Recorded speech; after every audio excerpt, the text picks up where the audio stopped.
Welcome to Recap, where we summarize our favorite movies and tell you how they're made. My name is Deovolt and today we're looking at the Five Nights at Freddy's movie, a 2023 animatronic horror flick that asks, what if Chuck E. Cheese locked the doors and never let you leave, alive? Before we dive into this creepy adventure, make sure to like, subscribe and hit that bell icon, or Freddy Fazbear might just show up in your dreams tonight, and not to sing a happy birthday song.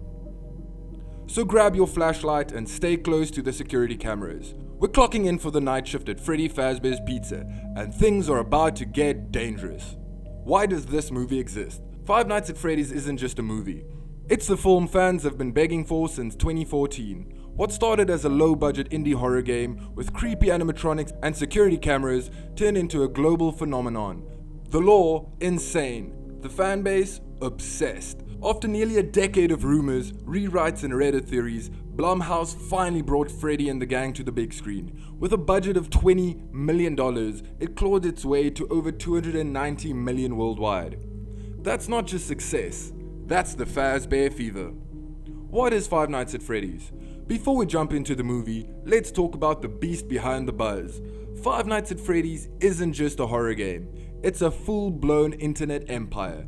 Created by Scott Cawthon in 2014, the original game dropped players into the role of a lonely night guard stuck in a cursed pizza joint, trying to survive against the haunted animatronics with jump scares that broke the internet. But what really hooked people? The lore. Hidden audio files, secret minigames, and cryptic messages created a mystery deeper than most horror movies even attempt. Over the years, Five Nights at Freddy's has exploded into a sprawling saga, with 9 mainline games, dozens of spin-offs, a library of books, and a fan base that analyzes every pixel like it's a clue from the FBI. It's a twisted blend of haunted technology, childhood trauma, and a killer named William Afton, who just won't die. So yeah, this movie has a lot to live up to. The story, dead children and dream jobs. The film opens in a classic horror fashion. Some poor guy is trying to escape through the vents of Freddy Fazbear's Pizzeria, only to get caught by Foxy.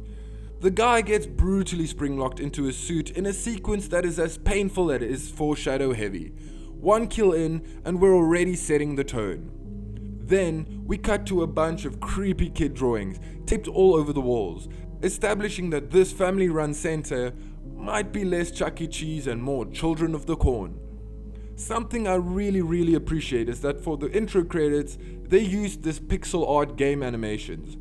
I feel like this is such a nice shout out to the games, the fans, and the franchise as a whole. Next up, we meet our main protagonist for this movie, Mike, played by Josh Hutcherson.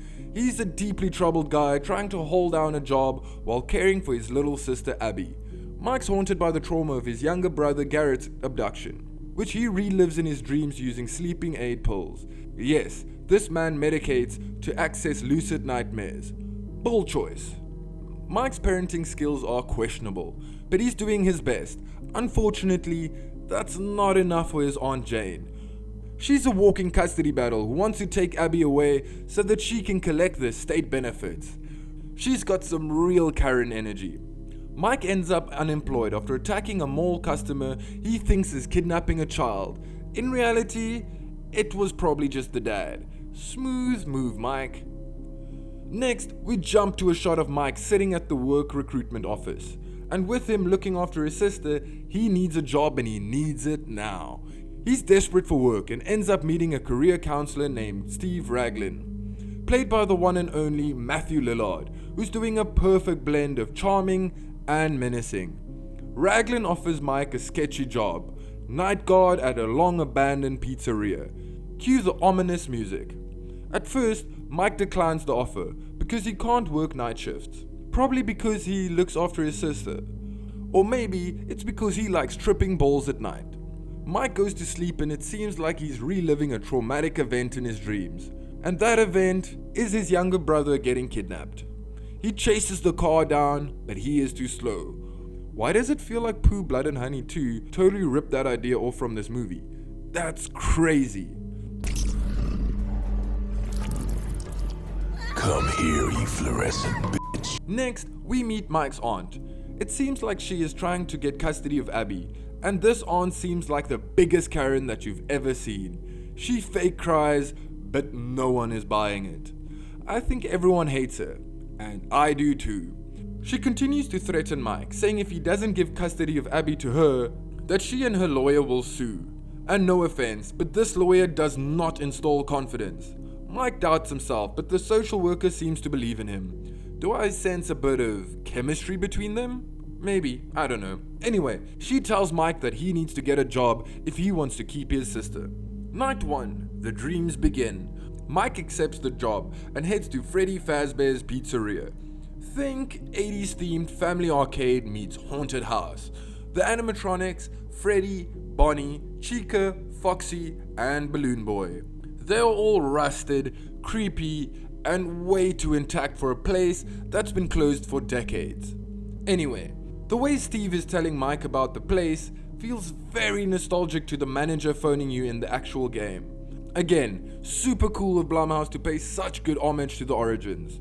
As Mike settles in for his first shift, he starts having vivid, surreal dreams about Garrett's abduction, this time joined by a group of ghostly children.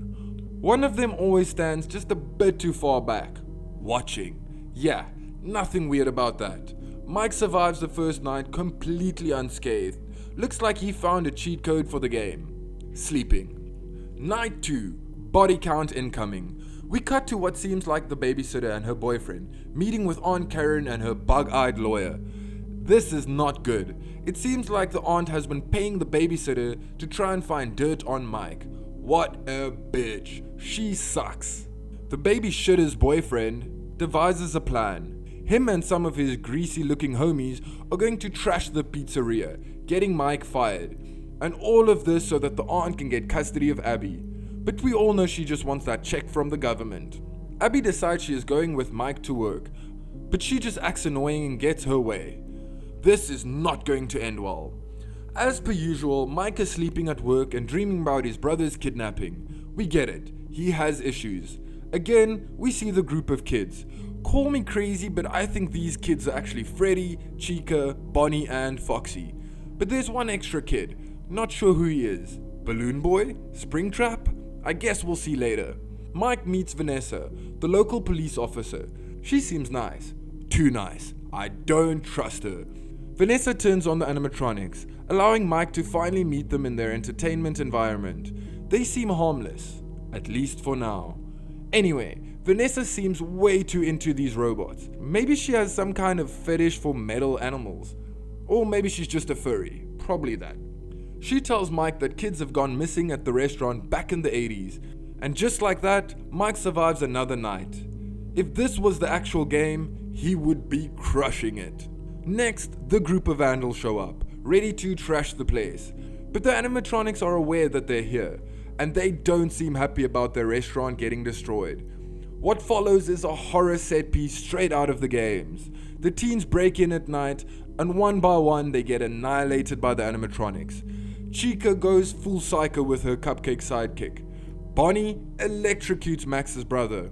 Foxy pulls off a brutal surprise kill in the dark. With only the baby shitter still alive, Freddy Fazbear then quickly bites her in half, finishing the vandals off once and for all. This is surprisingly violent for a PG-13 film, with strong implication if not gore. Think Jurassic Park for killer mascots.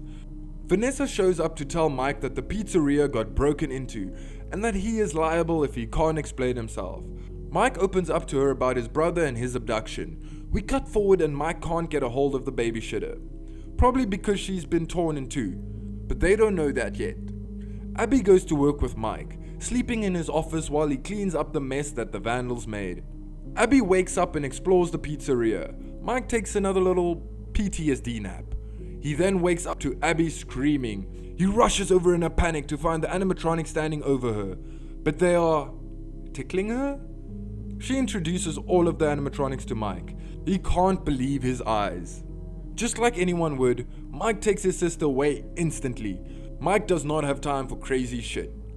We cut forward and Vanessa is just hanging out in the pizzeria all by herself.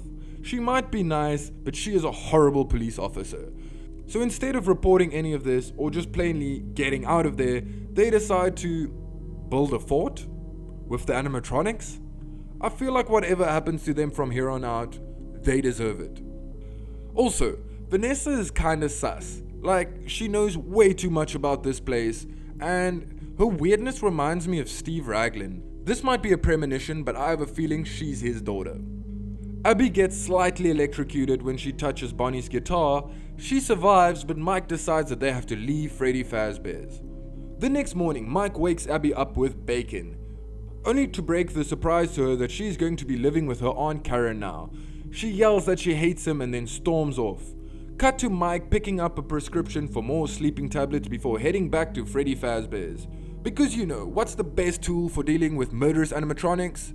Meds that will make you not conscious.